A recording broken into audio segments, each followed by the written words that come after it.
Okay, let's start on our illustration. In Illustrator, go ahead and make a new document. We can just make letter size. Let's make sure that our measurement is at inches.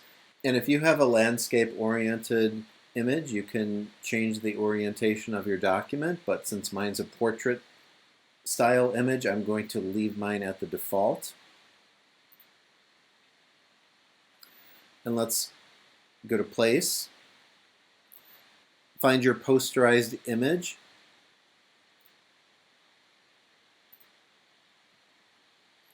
And let's go ahead and place that on our document.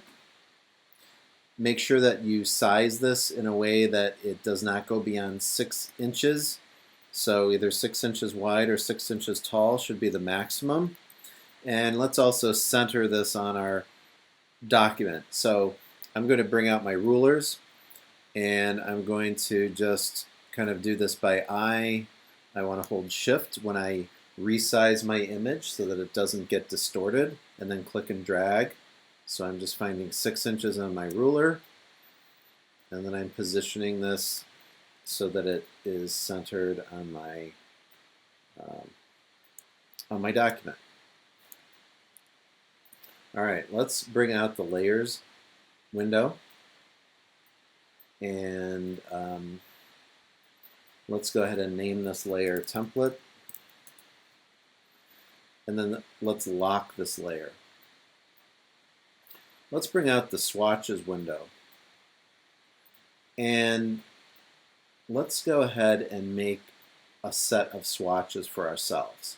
We do have a folder here by default with 10 levels of gray from black to white and then different levels in between.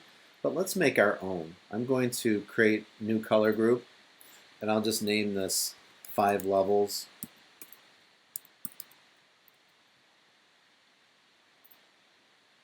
All right, and it comes in by default with a black swatch. Let's choose 5 levels from dark to light. So let's take a look at our image actually. Maybe we'll look at our image. Let's identify the 5 levels of gray. And the darkest is actually 100% gray, which I would call black. All right, so there's black, then there's a bit lighter one, so that's number 2. There's a lighter one, that's 3, lighter 4, and then a very light one, almost white, which is 5. So I've got 1, 2, 3, 4, 5. So our new color group that we created comes in automatically with a default black swatch. I'm going to choose 4 other levels of gray that I would like to use in my illustration. So I'm going to choose the 70, and I'm going to drag that into my folder. All right, I'm going to choose 50 and drag that into my folder. 30, and then let's choose this 5%. I've got 5 levels that I plan to use in my illustration. If I hover over these, I can see the percentage or the level, the darkness of the gray. So K means black, so I see that K equals 70. That means it's 70%. This is just plain black. 50%, 30%, 5%. All right, let's go ahead and make our layer for our first level of gray. So I'm going to click on Create New Layer, and let's just call this Level 5. We'll call it, we'll do 70%, because it looks like 70% might work for this background. So I'm going to create a background equivalent to this gray in my image. I want to make sure that my new swatch is selected, my artwork layer, and that my template layer is locked so that I don't accidentally select it. I'm going to use my rectangle tool.